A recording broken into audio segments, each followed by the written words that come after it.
So I'm currently reading The Court of Miracles by Kester Grant. This is a young adult fantasy, historical fiction, like a historical fantasy, I guess, that is a retelling of Les Miserables. Our main character is Eponine, and her sister sent her away because her sister was just about to be sold by their father to the House of Flesh, which is the prostitution guild in the Court of Miracles. The Court of Miracles is what the entire criminal underworld is called, and Eponine gets sent to the Thieves Guild, where she becomes the master thief, or I guess she's just pretty light-footed and good at thievery. So her sister has sent her there to protect her in case the father decides to sell Eponine as well, because when you are part of a guild in the Court of Miracles, you discard all of your family, your guild becomes your family, and you are protected by your guild lord or lady from pretty much anything. I am only around 110 pages into this, I believe. I was approved for an ARC on NetGalley, so I am reading it on my Kindle, and the release date for this one was the 4th of June in ebook form, and the hardback is released this coming Thursday on the 18th, so I'm aiming to have it finished before then. I'm enjoying it so far. The writing is better than I expected it to be, just because this has been a highly publicized release. Sometimes when that happens, it's kind of making up for the fact that the book isn't that great, but the writing is good so far. I really love the setting. I love books that are set in a criminal underworld to start off with, but this has all of the glitz and the glamour and the backstabbing that you would associate. It's quite a glamorous criminal underworld. There is definitely the seedy underside, and it does have a lot of the tones of Les Miserables. Like, Les Miserables means the miserables, and Les Mis is a pretty grim story, and this does have some of the grimness. Like I said, chapter 1, her sister is sold into prostitution, but there's also a little bit of the glamour and the sparkle in the criminal underworld as well. I've just met somebody from the Guild of Assassins where I'm up to, and it's giving me Nevernight vibes, like the Red Church, especially the Shahid of Poisons, so I'm really enjoying that aspect as well. Today I've packed a whole bunch of candle orders. That's pretty much all I've done today. It's around 5 p.m. now, and when I'm done here I'm gonna go and make some food, but this evening I am going to edit last week's vlog and then hopefully find some time to do some reading. When I'm sat down and actually reading, I am getting through it pretty quickly and enjoying my time reading it. I'm just trying to get all my work out of the way first. The Court of Miracles is also on my Bookopoly CBR as well, to read a young adult fantasy, and I'm also participating in the Make Your Myth Take Readathon that's hosted by Ashley and Charlotte, and The Court of Miracles is my second book on the witch path, which is to read a book with a foiled cover. I'm reading the ebook, but the cover for The Court of Miracles is absolutely stunning, and it's also extremely foiled under the dust jacket as well. So that's it for what I'm currently reading, but I did get a whole stack of parcels delivered this morning, which I'm really excited about. They were supposed to arrive last Thursday and I missed the delivery, so I had to reschedule it for today, but 3 of the parcels I believe are book related. These 2 are belated birthday gifts from my best friend. He pre-ordered me a book that's a special edition, and he also ordered me something off Etsy from Spain, so I know what these are, but I'm incredibly excited about them, especially this one. I'm really excited about this, and I hope it hasn't been damaged in transit because I'm really excited for this one. And then I also have this mystery parcel, which feels like a book or looks like a book, but I'm not sure what this one is, as I haven't ordered anything, and I don't think it's from Ryan because I think these are the only things I'm expecting from him. So we'll start off with the exciting package, I guess. This is a handmade item, or handmade items, that I saw on Etsy a while ago and absolutely love them. Intended to buy them for myself, but Ryan was asking what I wanted for my birthday at the time of my birthday, so I pointed him in this direction. They would have arrived a lot sooner. He ordered them way before my birthday, but with the COVID-19 delays, the creator was not shipping anything internationally in that time, just so that things wouldn't get held up in customs. We have these. Now, this is the one that I'm most excited about, so I'll leave that one till last. Oh, these are so much nicer than I expected them to be. Oh my god. So the first thing we have is a set of coasters. They are all A Court of Mist and Fury inspired. So this one is just a constellation pattern. They're really thick as well. I thought they were just going to be like laser cut or laser etched wooden discs, but they're really thick and really sturdy, and they have black felt across the bottom. We then have this one, which is a resand one that says Death Incarnate, Night Triumphant. And then my personal favorite is this one, which says A Court of Mist and Fury around the edge, and A Court of Thorns and Roses and Wings and Ruin, and it has the Night Court geometric mountains with the stars above. So yeah, I absolutely love these. Thank you, Ryan. And then this one is wrapped in tissue and it's sealed with a little sticker. I'm honestly so excited about this, and they do other designs of this. There's also, I think they do other coasters as well. Oh, it also has a little sticker in it that says the world belongs to those who read. I will link the Etsy shop down below as well because I don't remember what the name is. There's something that came up in the search. This is also thicker than I expected it to be. So this is a little hanging sign with arrows on with directions to the spring court, the night court, and the autumn court. This is just, oh, it's stunning, and I love this so much. I've been looking for little bits and bobs to hang on my walls because I have quite a lot of empty wall space with not having lived here too long, and when I saw this I knew that I needed it because you guys know I'm a massive Sarah J Maas and also a God of Mist and Fury fan. They do a Grisha version of this with an arrow to Ketterdam and I'm assuming Ravka as well. I don't remember exactly, but yeah, I hope that they do more in the future because I really love this. So thank you, Ryan, for these. That's so beautiful. I'm so happy with those. The other gift from Ryan is a special edition of a book. It's an Illumicrate edition that Ryan ordered for me as a surprise, and it is The Last Wish by Andrzej Sapkowski. This is an Illumicrate exclusive edition. It's silver, although I know in some lights it does look quite white, and it has the Witcher wolf on it, and I really like these trees down here. It also has black sprayed edges. I was about to say I'm surprised at how small it is, but I know it's a small book because I have read this book before. And oh, look at those stunning end pages. I absolutely love those. So this is the first book in the Witcher series by Andrzej Sapkowski. It is, oh, the spine, very pretty. So it's a collection of short stories. The first two books in the series are both collections of short stories and the rest are normal length novels. It follows a guy called Geralt of Rivia who is a witcher, which is essentially a monster hunter. The first selection of short stories, if I remember, are kind of just like little adventures that he went on. People he met. He's met some quite influential people, and then some of the other characters I believe are introduced in the second book, which I haven't read yet, but I do own the standard paperback of it. I was first introduced to The Witcher via the game, and then I read the first book, and then they announced the TV show, which I have also watched now. The first book I don't love. The reason for that is that it is a collection of short stories. You guys may know that I'm not a huge fan of short fiction, and it was just, it was a little bit to adjust to because this story does feature an awful lot of Polish folklore. It is translated from Polish and it references things that are very common creatures and monsters in Polish folklore that, unless you know that, you do not know what they are. But because Andrzej Sapkowski did not intend for this to be such a global phenomenon, he doesn't explain what any of the creatures are. So I found that a little bit jarring, but obviously completely understandable. But my main thing is just I don't really like short stories. So I will be continuing with the series at some point, but yeah, this edition is beautiful, so thank you so much, Ryan. Okay, so the last parcel is The Big Mystery,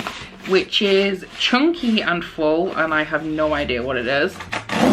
Okay, so we have quite a lot of books in here. Is this from a this is from a publisher? Okay, I'm just gonna pull everything out. Yeah, okay, so this is from Pushkin Press. Actually, they got this to me really quick. I think I only spoke to them on Saturday. But Pushkin Press are quite a small publishing company in the United Kingdom. I think they're fully based in the UK, and they specialize in diverse fiction and also translated fiction. One of my favorite books of 2018 I have just recommended in a big books video, and that was The Beast Player by Naoko Uehashi. That book is getting a sequel in July, I believe. So I messaged one of the publicists for Pushkin on Twitter and asked about an arc, and she said that she will send me a copy. I think it'll be an advanced finish copy when they get the book in, but she then asked whether I would like to receive a media pack with a few of their new young adult and middle grade releases. So they've sent me 4 books, so thank you so much, Pushkin. When she asked, I did have a look into the upcoming releases, and there's one here that I really wanted that I wasn't sure I was going to be sent. So thank you so much for sending these my way. Okay, let's see what we've got. So the first one we have is 3/5 by John Vircher. I believe that this is by a black author. And wow, okay, so I think that this one is an adult novel, and it says that it's set against the backdrop of the simmering racial tension produced by the LA riots and the O.J. Simpson trial, and it's a powerful hard-boiled noir of violence and obsession. A harrowing story about racism and brutality that is more urgent now than ever, publishing in Black History Month. So this is published in October this year. Pittsburgh, 1995, 22-year-old Bobby Saraceno is a biracial man passing for white. Bobby has hidden his identity from everyone, even his best friend and fellow comic book geek Aaron, who was just returned from prison, a newly radicalized white supremacist.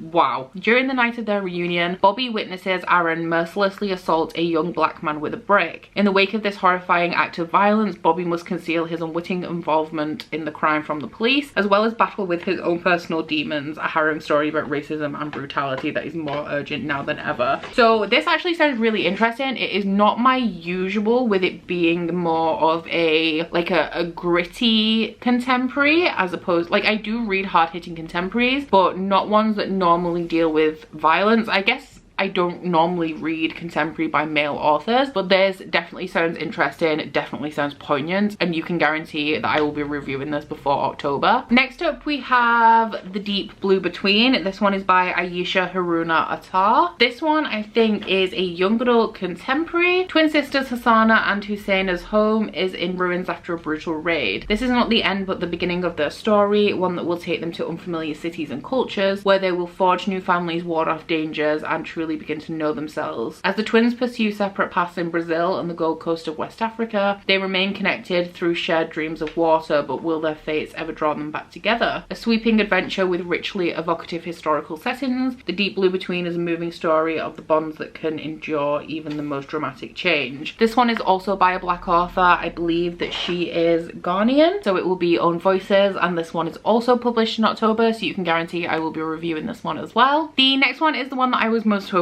for because it has an absolutely stunning cover, and that one is When Life Gives You Mangoes by Karine Getton. This one is once again Own Voices by a black author. The author for this one is Jamaican but currently lives in England, and the synopsis says, nothing much happens in Sycamore, the small village where Clara lives. At least that's how it looks. She loves eating ripe mangoes fallen from trees, running outside in the rainy season, and escaping to her secret hideout with her best friend Gaynor. There's only one problem: she can't remember anything that happened last summer. When a quirky girl called Rudy arrives from England, everything starts to change. Gaynor stops acting like a best friend while Rudy and Clara roam across the island and uncover an old family secret. As the summer reaches its peak and the island storms begin, Clara's memory starts to return and she must finally face the truth of what happened last year. So another diverse contemporary, like I said, absolutely stunning cover, and I'm very excited to get to this one. And then the final one I think is definitely a children's book because of the cover, which is once again stunning, and that one is School for Nobodies by Susie Bauer. This one is the most recent release. It's published on the 2nd of July, and this one is about a girl who is 10 years old and is packed off to a school for misfits where she struggles to fit in. I believe from the press release it says Flynn tries to adjust to the unfair rules and stomach churning soup while making friends with her unusual classmates. All the while she receives more cryptic messages that slowly bring her closer to her true identity. So thank you so much Pushkin for these 4 books. I think what I'm going to do with these is I'm going to read this one as soon as possible. I'll try and do it before the release date, although it is released on the 2nd of July, so I may just have to read it next month. And then these 3 are all released in October. They are all by marginalized authors, so I think I'm going to try and read these as soon as possible. I'll spread them over the next couple of months, and I'm going to make a video that contains reviews just for these 3 books because they are all, as I said, by marginalized authors, all from the same publishing company and all released in October. And I'll piece together a video. Every time I read one I'll like film the review for it and then just post a video with all 3 together, and then see if I can send these off to some marginalized book reviewers for Own Voices reviews. So that's my unboxing slash mini haul for the day. Thank you so much Pushkin for these, and once again thank you to my best friend Ryan for my gifts. I'm really excited to get to all of these. Actually, I'm excited to start on that pile, but I think for now I'm going to go and make some dinner. I have a couple of candles to make which will only take me maybe 20 minutes, and then I'm going to settle in later on for an evening of editing and reading.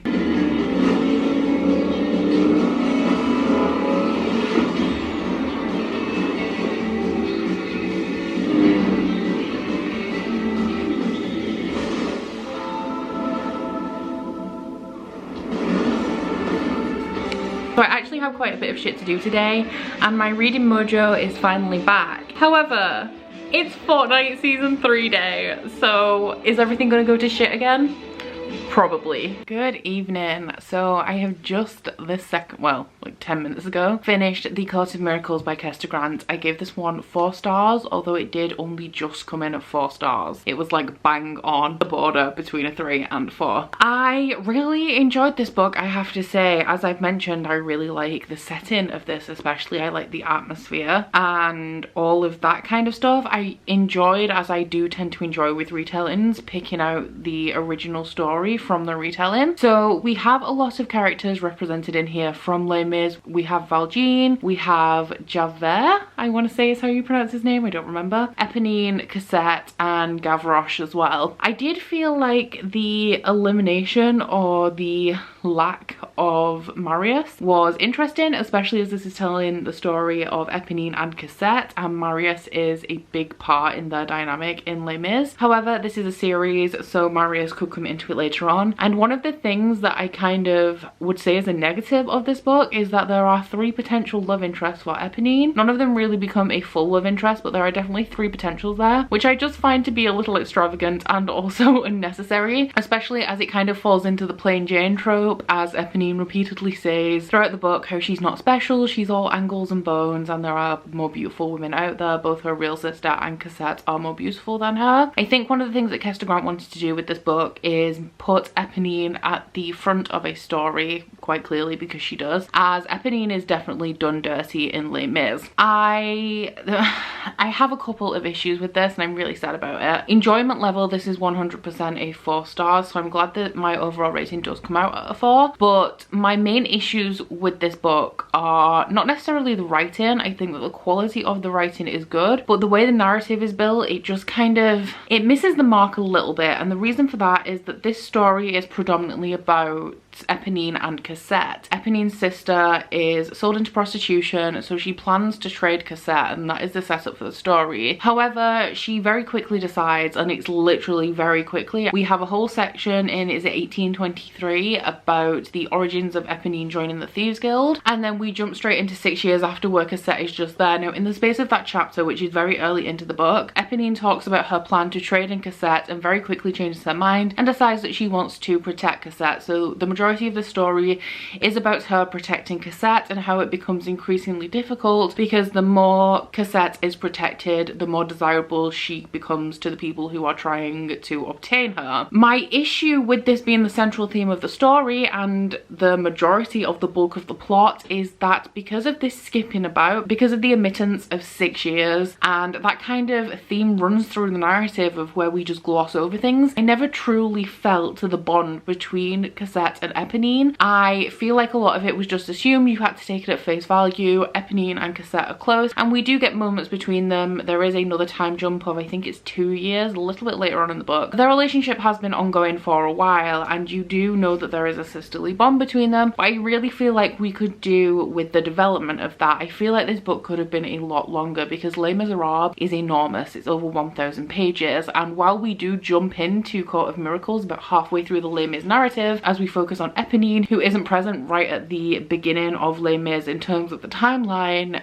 like, obviously Court of Miracles doesn't need to be as long as Les Mis, but I feel like a lot of development needed to be done there. I felt like a little bit more work was needed on developing those bonds and pretty much laying down the motivations for everything that goes on. My other real issue with this is that it's kind of episodic. For at least the first half of the book, we have a series of impossible tasks that Eponine attempts. So we have a prison break at one point, and it's been accentuated many times, like, oh, we've already sent loads of people to do this job, nobody can do it, nobody's coming back, you can't do this, it's impossible, and it's over in a couple of chapters, and that is a repeated thing. I also feel like the episodic nature of the first half of this book is pretty much a tour of the Court of Miracles. So it's like, let's go do this task for the assassins, and then let's go do this task for the ghosts. So overall, my experience of the book, I think that the writing was pretty good. The characters were okay, they needed development. I think the bones of the characters that are there are good, but I definitely prefer a lot more character development in my favorite stories. The plot a little bit wishy-washy because of lack of development. I would say that the plot is the weakest part because it's not developed, but I do really like the setting, the atmosphere. I like the politics of the Court of Miracles and the structure. I'm very interested in the guilds that we didn't get to explore in this book. I will 100% be reading the sequel. One of the best debuts that I've read this year, I kind of want to say. To be honest, at this moment I can't think of any others that I've read apart from All the Stars and Teeth, which I wasn't really a fan of, but definitely enjoyable. I would recommend reading it. I would say just be aware that there is a little bit of lack of development. If you like kind of faster paced stories, you may enjoy this. You may not need as much development as I do in a book, but I personally just felt that a lot of things weren't necessarily believable. It didn't have emotional impact where it should have had emotional impact because I didn't get to see the background. But you guys know I do like me a chunky book with a very slow start normally, so that the ending is impactful and is worth it. So yeah,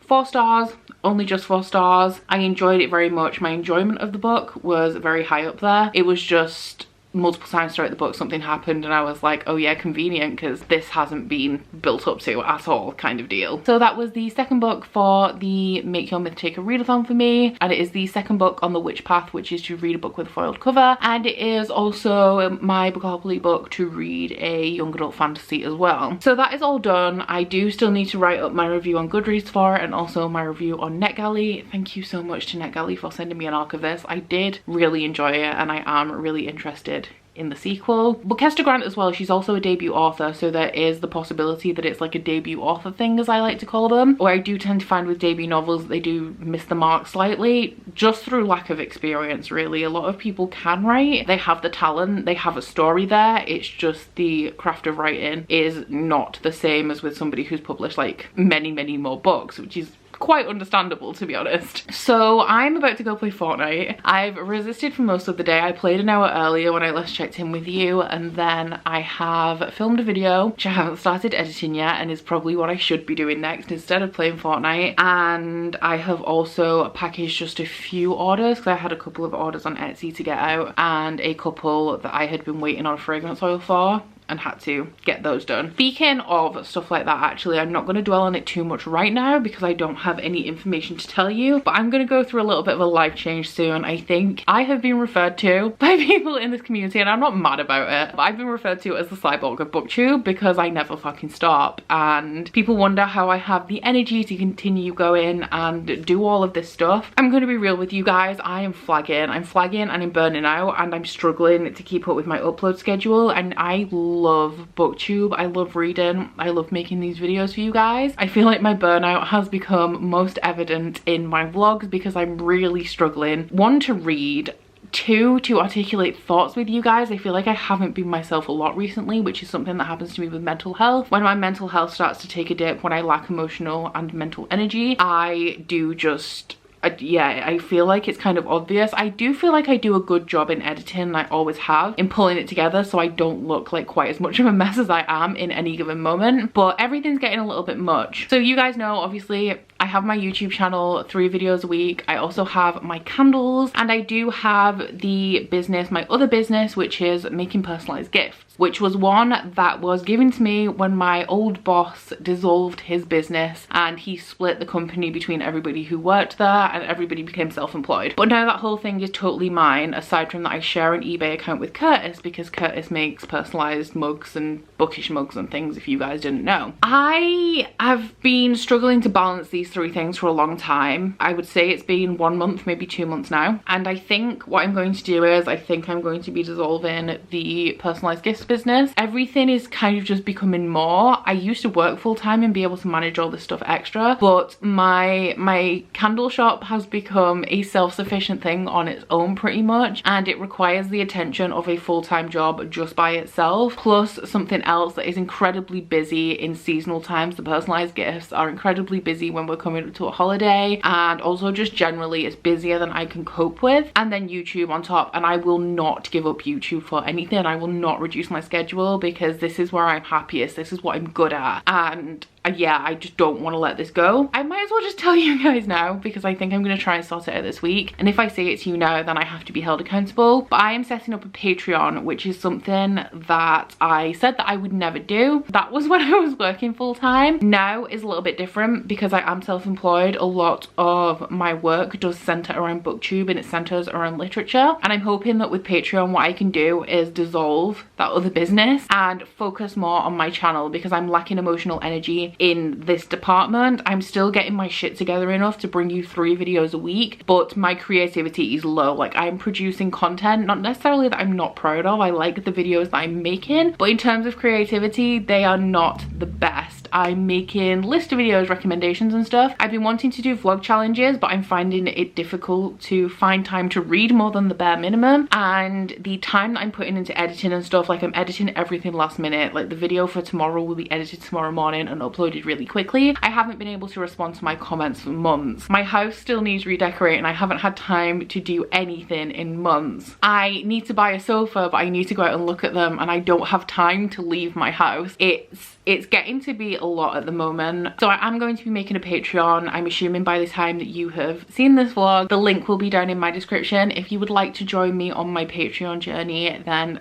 thank you so much from the bottom of my heart for your guys' support. I only have 2 tiers set up right at this moment. The first one is just a basic one, which will give you access to a Discord, and the second tier, which is slightly more expensive, will allow you to vote on one of my Bookopoly books every month. So one of the spaces that I land on, I will select like maybe 5 books for that. So if it's young adult fantasy, I will select 5 young adult fantasies that I'm thinking of reading, and I will put it to a vote in my Patreon. If the Patreon thing goes well and I actually manage to shut down the personalized gifts aspect, then I'm also thinking about having Patreon exclusive candles, where it's like a monthly or bi-monthly, probably bi-monthly candle club, where you will get an exclusive candle that you cannot get from anywhere else, and that will be like really limited edition, only available to Patreons, only available during that 2-month period, and it will probably be inspired by a book that I have read and really enjoyed over that 2-month period. So those are my plans for the future. The personalized gifts I'm going to start shutting down very slowly and try and taper it off and introduce Patreon in to kind of fill that gap. And yeah,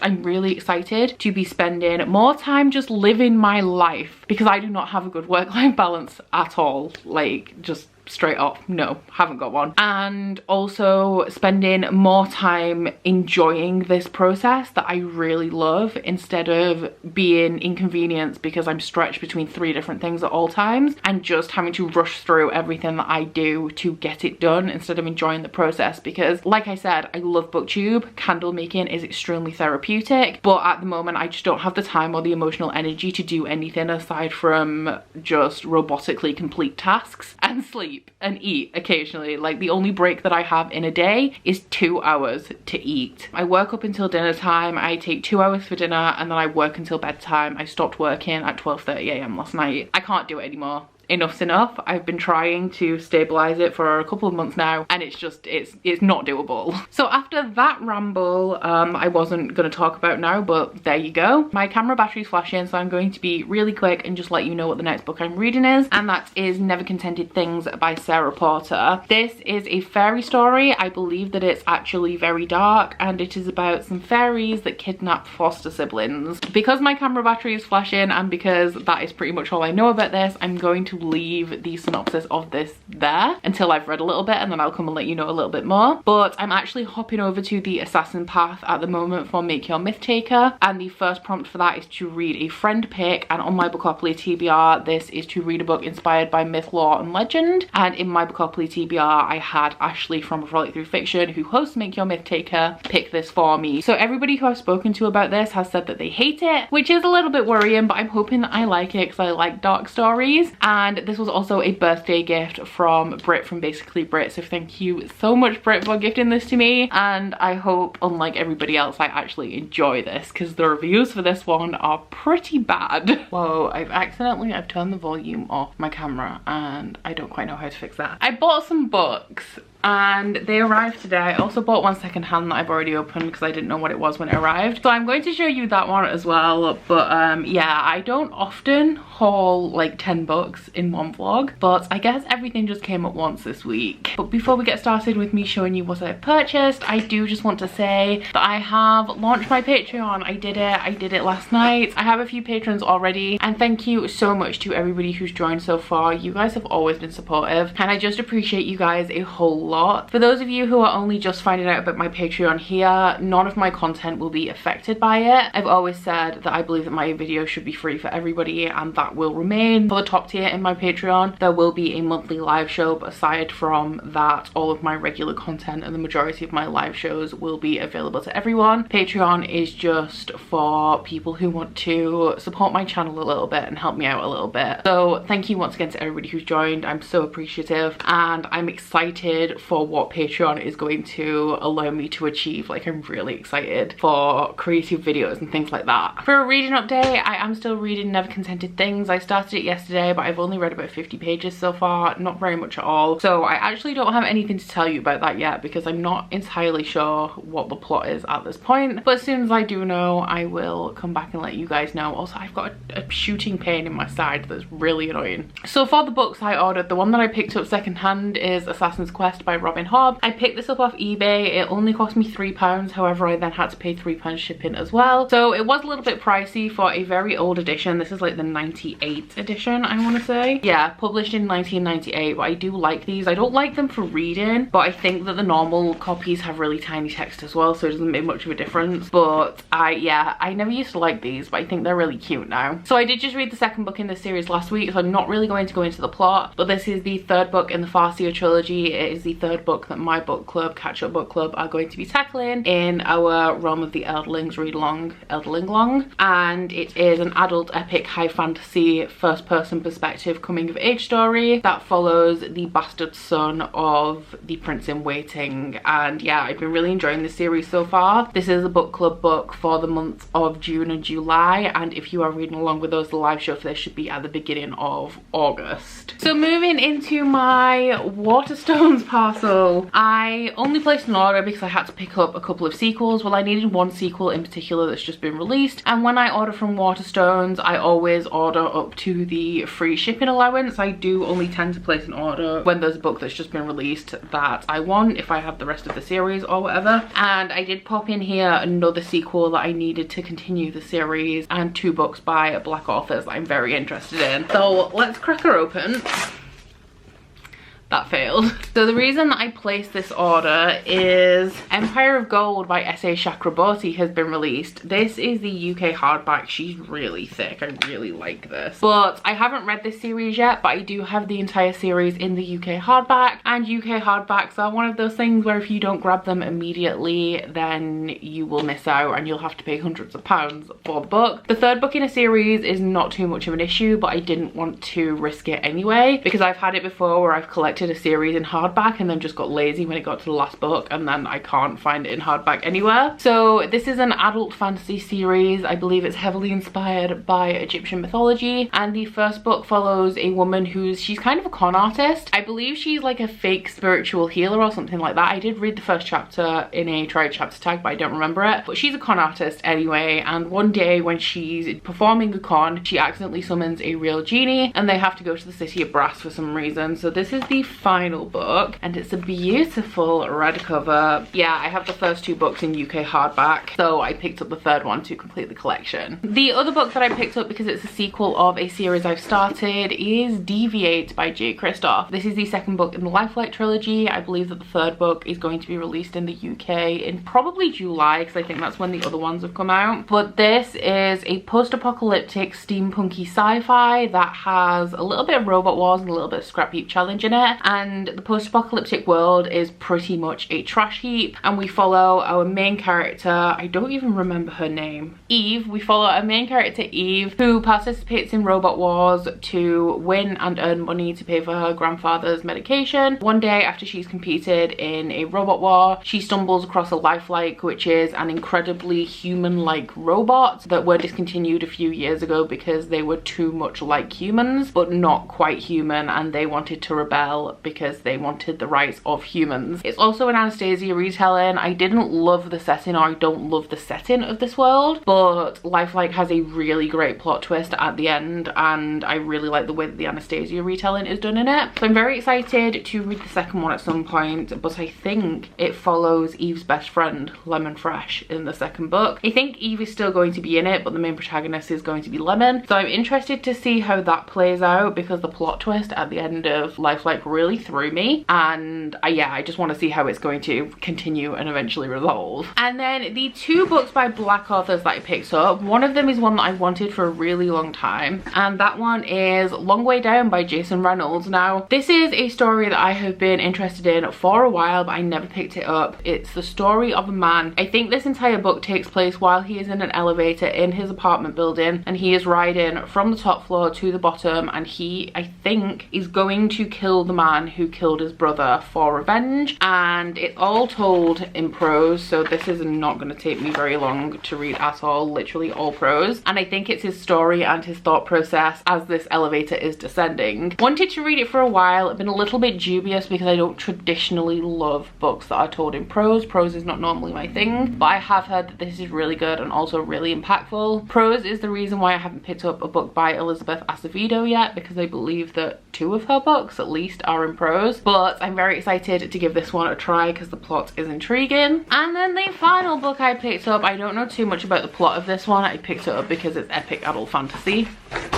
And that is The Rage of Dragons by Evan Winter. I was really torn about whether to get the paperback or hardback of this, because the hardback has a prettier cover. It's paler, like the dark brown is pale, but yeah, I have no space for hardbacks at the minute. I have no space for books in general, but yeah, I went for the paperback just in case I don't love this too much. So the synopsis on this one says, a world caught in an eternal war, one young man will become his people's only hope for survival. Game of Thrones meets Gladiator. I don't trust anything that says Game of Thrones. They're just trying to say it's like a good fantasy. A novel that started as a self-publishing sensation and has become one of the most acclaimed epic fantasy debut of recent years. So how chunky is this? Because she's a little bit big. 583 pages, but the text is kind of like normal sized, so it's not like 600 pages of really tiny text. So yeah, I've heard great things about this one. I've heard mixed things about this one actually. A few people have DNF'd it, however that is incredibly common in adult fantasy. Just in general, you do get a lot of people who do give up. But yeah, I'm hoping for good things from this, and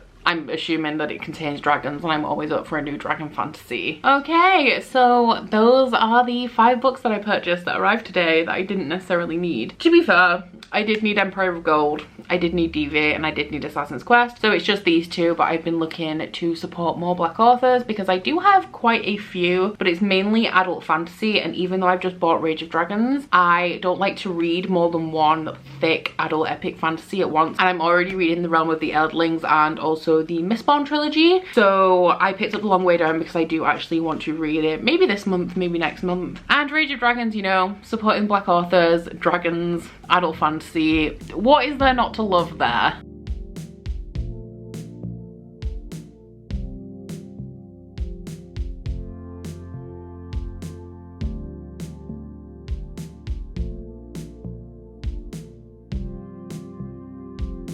Hands in my sleeve, I've choked too many times before.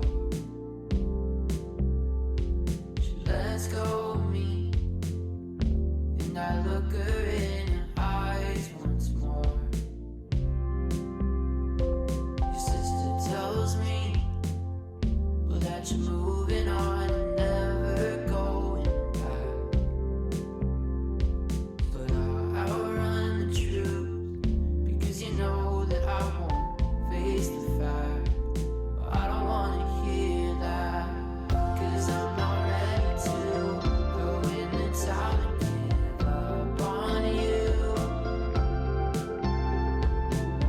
No, I'm not ready to. So I thought that I would just give you guys a little bit of a behind the scenes glimpse of all of the candles that I'm going to try and label and pack tonight. I think there's 87 here. They all gotta go, but it's already like 8 p.m. So if they all go tonight or not is another matter, but this is what I'm working on and we're gonna see what we can do. Never Contented Things by Sarah Porter.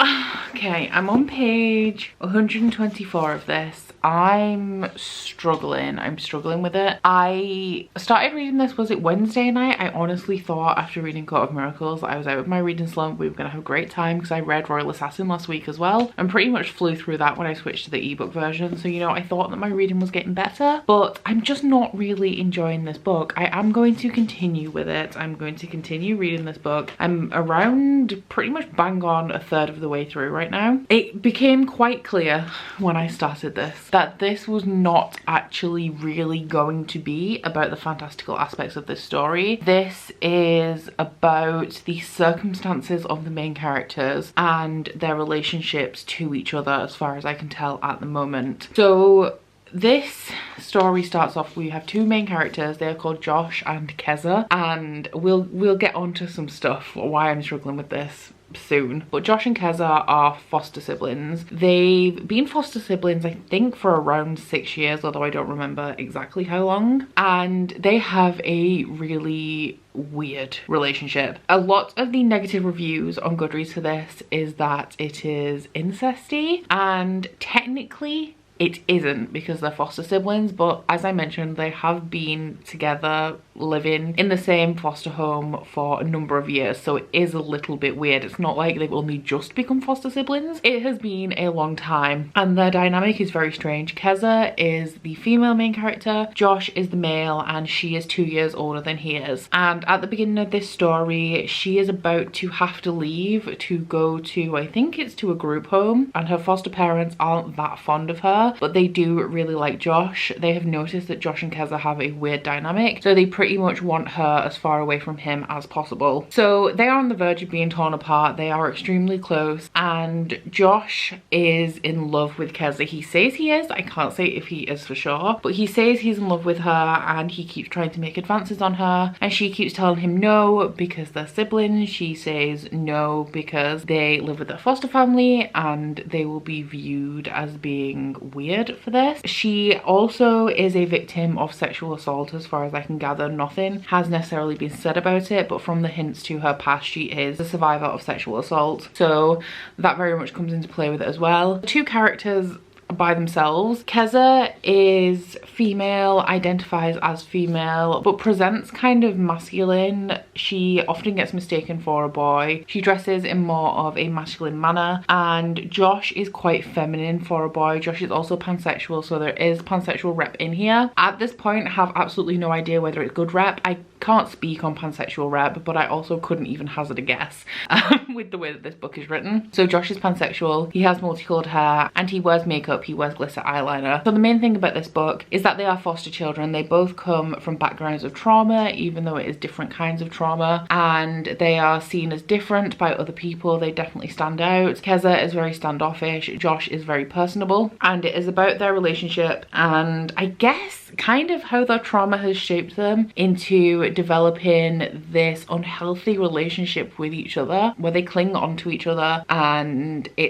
it's very intense, especially in the way that Josh views Keza. Keza is extremely closed off because of her past trauma, so her relationship with Josh and the way that she views him is a little bit different. However, he is pretty much the only person that she talks to and the only person that she trusts. So one night they stumble across this group of very beautiful people, and everything starts to get a little bit hazy in Keza's memory. For the first quarter of this book, we are following Keza's perspective, and Josh goes missing. So the part where I'm up to in this book, 125 pages in, we have just switched perspective to a girl called Lexi, who is Josh's best friend, and I don't want to really say anything because I'm not even sure at what point of this book it would be spoilers, because plot wise I don't have a clue what is going on, but I do think that it is more about the relationships and the dynamic between these two characters than it is about the plot. The reason I don't like this book, it deals with contemporary themes that is not normally what I'm looking for in a book like this, but that is not the reason that I don't like it. This book, if I compared it to something that I am familiar with. It reminds me of a cross between Every Heart a Doorway by Shauna Maguire and The Darkest Part of the Forest by Holly Black. And The Darkest Part of the Forest I don't like. I don't like Holly Black's writing style at all. And Every Heart a Doorway, I do really enjoy the concepts, but I don't really like many of the characters in that series. And the concepts, some of the concepts I don't like. They're a little bit too daydreamy for me, I want to say, like a little bit too intangible, because I'm very much somebody who prefers things like hard magic systems and logic based books and things that make sense. And this is very hazy in the trickstery way of fairies, because there are fairies in here, but there are a lot of drugs involved in terms of things like fairy wine, which in most fairy stories and most folklore it's always said that you shouldn't drink or eat anything from the fairy world or the fairy court. And in here it is pretty much similar to drugs, where if you consume anything from the fairy world your memory starts to get hazy. Everything's a little bit weird. It's a very soft magic system and it is very much more contemporary than it is fantasy. So yeah, it combines the two things from Holly Black. The thing that I don't like about Holly Black is that her writing style is very contemporary, and I don't love her world building because I don't think that she really does any, which I know you guys are gonna be mad at me. I just don't like Holly Black's writing style. So it combines the things from both of those books that I really don't like. So I